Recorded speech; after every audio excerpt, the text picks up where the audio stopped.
കഴിഞ്ഞ സീസണിൽ champions league സ്പോട്ടൊക്കെ convincing ആയിട്ട് വിൻ ചെയ്തതിന് ശേഷം പറയപ്പെട്ടിരുന്ന കാര്യം എന്ന് പറഞ്ഞാൽ നെക്സ്റ്റ് ട്രാൻസ്ഫർ വിൻഡോ, അതായത് ഈ സമ്മർ ട്രാൻസ്ഫർ വിൻഡോയിൽ ഏറ്റവും കൂടുതൽ ബിസി ആകാൻ പോകുന്ന ടീം എന്ന് പറഞ്ഞാൽ മാഞ്ചസ്റ്റർ യുണൈറ്റഡ് എന്നാണ്. പക്ഷേ ഇപ്പോൾ കാണുന്ന അവസ്ഥ എന്ന് പറഞ്ഞാൽ എപ്പോഴെങ്ങാനോ ചെയ്ത 2 സൈനിങ്ങുമായിട്ട് മാഞ്ചസ്റ്റർ യുണൈറ്റഡ് ഇപ്പോഴും നിൽക്കുവാണ്. വേറെ അധികം ചലനങ്ങളൊന്നുമില്ല, പല കാര്യങ്ങളും പറഞ്ഞു കേൾക്കുന്നു എന്നല്ലാതെ അതിനപ്പുറത്തേക്ക് സൈനിങ്സ് ഒന്നും നടക്കുന്നില്ല.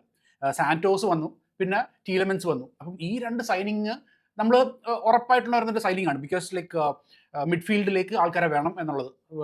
ഉഗാർട്ടയുടെ പരുക്ക്, പിന്നെ അതിനുശേഷം മെയിൻ കാസമീറോ പോയതിൻ്റെ പുറത്ത് നമുക്ക് 2 സൈനിങ് എന്തായാലും അത്യാവശ്യമായിരുന്നു. And it was said that we would get a third signing also, മൂന്നാമതൊരു സൈനിങ്. കാരണം വെച്ച് കഴിഞ്ഞാൽ ഈ വർഷം ചാമ്പ്യൻസ് ലീഗും എല്ലാം ഉണ്ട്. അപ്പോൾ അത് കാരണം തേർഡ് മിഡ്ഫീൽഡർ എന്നുള്ളതാണ് പറയപ്പെട്ടിരുന്ന കാര്യം. പക്ഷേ ഇപ്പോൾ കേൾക്കുന്ന കാര്യം, ദ ലേറ്റസ്റ്റ് റിപ്പോർട്ട് അനുസരിച്ച് മാഞ്ചസ്റ്റർ യുണൈറ്റഡ് ഹൈറാക്കി ആ ഒരു തേർഡ് മിഡ്ഫീൽഡറിനെ ഒഴിവാക്കുന്നു, അല്ലെങ്കിൽ ആ ഒരു തേർഡ് മിഡ്ഫീൽഡർ സൈനിങ് ചെയ്യുന്നില്ല എന്നാണ് കേൾക്കുന്നത്. അപ്പോൾ ഇതിനകത്തുള്ള മെയിൻ കാരണം എന്ന് വെച്ചാൽ അതിലേക്ക് ഞാൻ വരാം. അതിനു മുമ്പേ ഒരു കാര്യം, നമ്മുടെ ഈ വീഡിയോ കാണുന്ന ആരെങ്കിലും ചാനൽ സബ്സ്ക്രൈബ് ചെയ്തിട്ടില്ലെങ്കിൽ ഒരു സബ്സ്ക്രിപ്ഷൻ തരിക, പിന്നെ അതിനുശേഷം നമ്മുടെ വീഡിയോയ്ക്ക് ഒരു ലൈക്ക് തന്ന് സപ്പോർട്ട് ചെയ്യുക. ഓക്കെ, സോ പറഞ്ഞു വന്നത് ഇതാണ്. ഈ ഒരു സംഭവം തേർഡ് മിഡ്ഫീൽഡർ വരുന്നില്ല എന്നതിനുള്ള മെയിൻ കാരണം എന്ന് വെച്ചാൽ പ്രീ സീസൺ ഗെയിംസിലെ ബെസ്റ്റ് പെർഫോമൻസസ്, അതിനകത്ത് one of the best performance കാഴ്ചവെച്ചുകൊണ്ടിരിക്കുകയാണ് മെയ്സൺ മൗണ്ട്. ഏതാ നമ്മുടെ ഒരു സീസണിൽ തികച്ച ഒരു 4-5 കളി അടുപ്പിച്ച് കളിക്കാൻ പറ്റാത്ത മെയ്സൺ മൗണ്ടിൻ്റെ പ്രീ സീസണിലെ പെർഫോമൻസ് കണ്ടിട്ട് മാനേജ്മെൻറ്റ് വിചാരിക്കുന്നു, മതി, ഇതാണ് നമുക്ക് ആവശ്യമുള്ളത്. കാരണം വെച്ചാൽ ഈ ഒരു പ്രീ സീസണിൽ കാരിക് മേസൺ മൗണ്ടിനെ കുറച്ച് ഡീപ്പ് ലൈങ് മിഡ്ഫീൽഡിലേക്ക് കളിപ്പിച്ചു, and he's doing pretty good. അത് പറയാതിരിക്കാൻ വയ്യ. ഹീസ് പെർഫോമിങ്, നല്ല അത്യാവശ്യം കുഴപ്പമില്ലാത്ത നല്ല പെർഫോമൻസ് കാഴ്ചവെക്കുന്നുണ്ട്. പക്ഷേ എന്നിരുന്നാൽ പോലും ഇത് തന്നെയാണോ നമുക്ക് വേണ്ടത് എന്നുള്ളതാണ്. ആൻഡ് അതിനായിട്ടുള്ള മെയിൻ കാരണം വെച്ച് കഴിഞ്ഞാൽ മേസൺ മൗണ്ട് എന്നുള്ളൊരു വ്യക്തിനെ നമുക്ക് ഒരിക്കലും ട്രസ്റ്റ് ചെയ്യാൻ പറ്റത്തില്ല.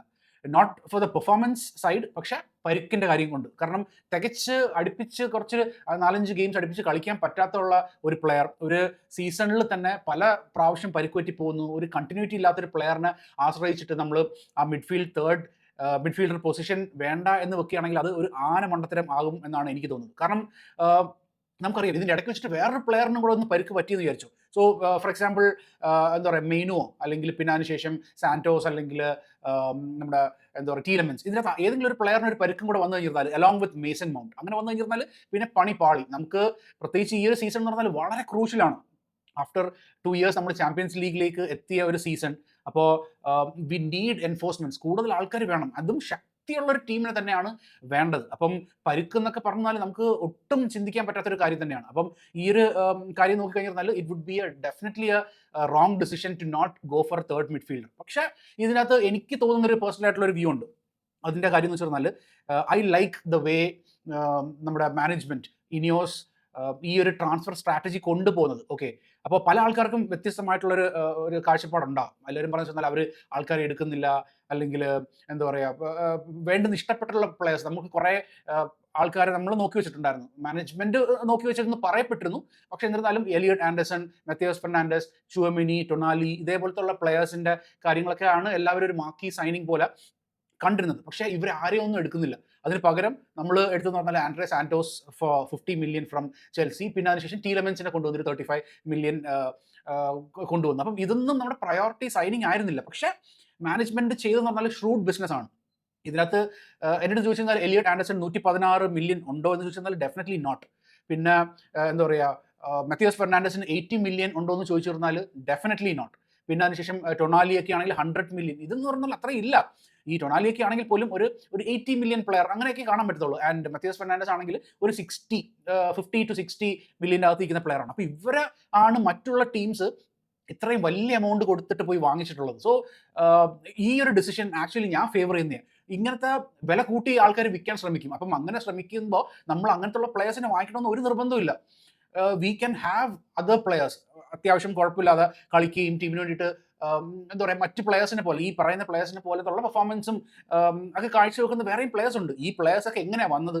അവർ വേറെ ടീമിൽ നിന്ന് കളിച്ചിട്ട്, ഇപ്പം നോട്ടിംഗം ഫോറസ്റ്റ് ഇതിനു മുമ്പ് ന്യൂ കാസിൽ നിന്നാണ് എലിയട്ട് ആൻഡേഴ്സനെ കൊണ്ടുവന്നത്. സോ എന്തുകൊണ്ട് വേറെ ടീമിന് ഡയറക്റ്റ് ആയിട്ട് പോയിട്ട് ന്യൂ കാസിൽ നിന്ന് വാങ്ങിച്ചില്ല? അപ്പം ആ പ്ലെയർ ഇവിടെ പോയി ഡെവലപ്പായി വന്നതാണ്. അപ്പോൾ സോ ഡെവലപ്മെൻറ്റ് ഏത് ടീമിൽ നടക്കും എന്നുള്ളതാണ്. സോ അങ്ങനത്തെ ഒരു കാരണം നോക്കിക്കഴിഞ്ഞാൽ we can have Santos may be ഒരു 1 or 2 ഇയേഴ്സിൻ്റെ ഇടയ്ക്ക് നമ്മൾ പ്രതീക്ഷിക്കുന്നതിനെക്കാട്ടി വലിയ ലെവലിലേക്കുള്ള ഒരു പെർഫോമൻസും ഈ ഒരു 100 മില്യൺ പ്ലെയർ ആയിട്ട് മാറാം എന്നുള്ളതെന്നൊക്കെ പറഞ്ഞാൽ നമുക്ക് ചിന്തിക്കാൻ പറ്റുന്ന കാര്യമാണ്. Because he is talented. മറ്റ് പ്ലേയേഴ്സ് മത്യാസ് ഫെർണാണ്ടസിനെ പോലെയൊക്കെ ഉള്ള പ്ലെയർ തന്നെയാണ്. ചിലപ്പോൾ എനിക്ക് തോന്നുന്നു may be A little bit better.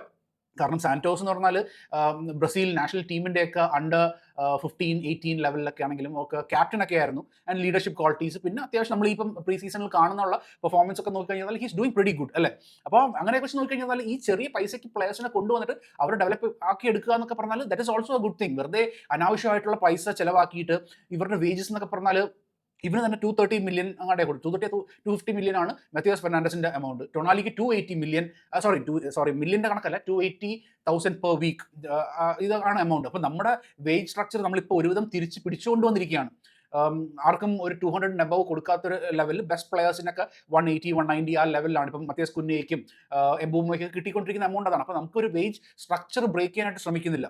ഇത് തന്നെയാണ് നമ്മൾ ഏറ്റവും കൂടുതൽ എന്താ പറയുക പ്രശ്നം ഉണ്ടായിരുന്നൊരു കാര്യം. നമ്മൾ പ്ലെയേഴ്സിനെയൊക്കെ വലിയ പൈസയ്ക്ക് കൊണ്ടുവരും, വലിയ വേജസ് കൊടുക്കും, പിന്നീട് അവരുടെ കളി മോശമായി കഴിയുമ്പോൾ പിന്നീട് നമുക്ക് അവർ വിൽക്കാൻ പറ്റാത്ത ഒരു അവസ്ഥയാണ്. സോ ആ ഒരു സംഭവം മാറ്റി ഉള്ള രീതിയിലാണ് ഇനിയോസ് ഇപ്പം ചെയ്തുകൊണ്ടിരിക്കുന്നത്. സോ അതുകൊണ്ട് എനിക്ക് ഈ ഒരു കാര്യത്തിൽ എന്താ പറയുക, എനിക്ക് അവരുടെ ഒരു കാര്യത്തിൽ വിശ്വാസം ഉണ്ടെന്ന് വേണം പറയാനായിട്ട്. ആൻഡ് ഓൾസോ ഇതിനകത്ത് പറയപ്പെടുന്ന കാര്യം എന്ന് വെച്ച് കഴിഞ്ഞാൽ ഇതോടുകൂടി ഇത് അവസാനിക്കുന്നു എന്ന് എനിക്ക് തോന്നുന്നില്ല. ബിക്കോസ് ഇനിയും അങ്ങോട്ട് ട്രാൻസ്ഫർ വിൻഡോ ഉണ്ട്. അപ്പം നമ്മൾ ചെയ്യുന്ന ഒരു സ്ട്രാറ്റജി എന്ന് പറഞ്ഞാൽ വി ആർ വെയിറ്റിംഗ്. നമ്മളൊരു വെയിറ്റിംഗ് ഗെയിം കളിച്ചുകൊണ്ടിരിക്കുകയാണ്. പിന്നെ അതിനുശേഷം ഈ എന്താ പറയുക ഈ മീഡിയ പീപ്പിളിനൊന്നും ഒരു അറിവും കൊടുക്കുന്നില്ല. നമ്മൾ ഈ സാന്റോസിനെയും ടീലമെൻസിനെയും കൊണ്ടുവന്ന് പറഞ്ഞാൽ ആരും അറിയാത്ത രീതിയിലാണ് പെട്ടെന്നുള്ള സൈനിങ് ആണ് നടത്തിയത്. അപ്പോൾ ആർക്കും ഒരു ഐഡിയ കൊടുക്കാത്ത രീതിയിലാണ് ഇങ്ങനത്തെ നല്ല സൈനിങ്സ് കൊണ്ടുവന്നിട്ടുള്ളത്. അപ്പം ആ ഒരു കാരണം കൊണ്ട് I think ഇനിയോസ് they could bring A third midfielder.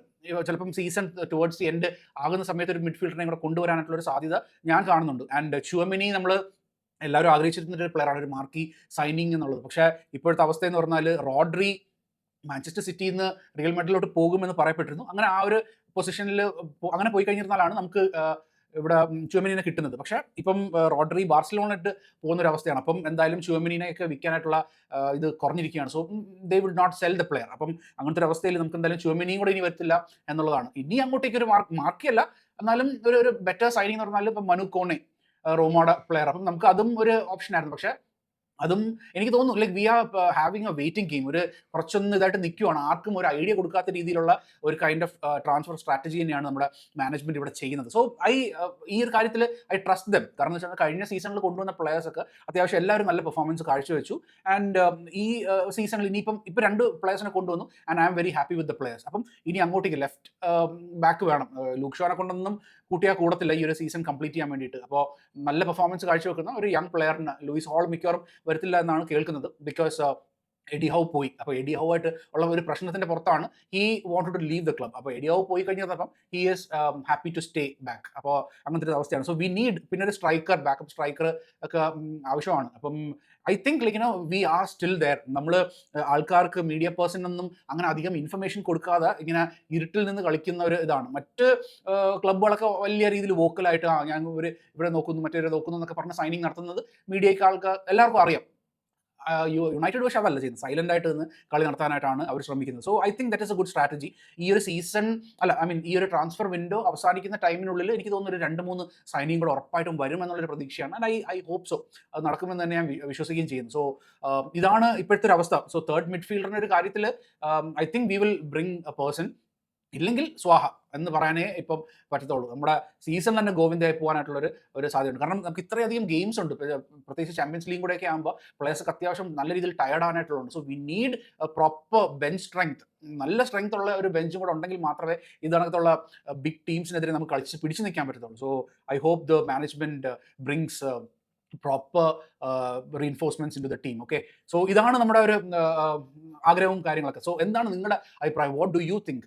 നമ്മുടെ ടീമിലേക്കുള്ള എന്താ പറയുക, ഏതൊക്കെ പ്ലെയേഴ്സ് വരണം എന്നുള്ളതാണ് ആഗ്രഹം? ആൻഡ് ആരെയൊക്കെയാണ് നമ്മൾ നോട്ടം ഇടുന്നത്? പലപ്പോഴും നമുക്കൊക്കെ ആഗ്രഹമുണ്ട്, പക്ഷേ അങ്ങനത്തെ പ്ലെയേഴ്സ് ഒന്നും കിട്ടുന്നില്ല. മറ്റു ടീമുകൾ കൊണ്ടുപോകുന്നു. പക്ഷേ എന്നിരുന്നാൽ പോലും നല്ല പ്ലെയേഴ്സ് വരുന്നു എന്നൊക്കെ ഉള്ളത് ഒരു പോസിറ്റീവ് ആയിട്ടുള്ള ഒരു കാര്യമാണ്. So what do you think? നിങ്ങളുടെ അഭിപ്രായങ്ങൾ kindly put that in the comment section. Okay, പിന്നെ നമ്മുടെ ഈ വീഡിയോ വാച്ച് ചെയ്ത് നിങ്ങൾ ആരെങ്കിലും ചാനൽ സബ്സ്ക്രൈബ് ചെയ്തിട്ടില്ലെങ്കിൽ പ്ലീസ് സബ്സ്ക്രൈബ്. പിന്നെ ഈ വീഡിയോയ്ക്ക് ഒരു ലൈക്കും കൂടെ തന്ന് സപ്പോർട്ട് ചെയ്യുക. Okay, so thank you so much watching. Keep supporting. Take care. By.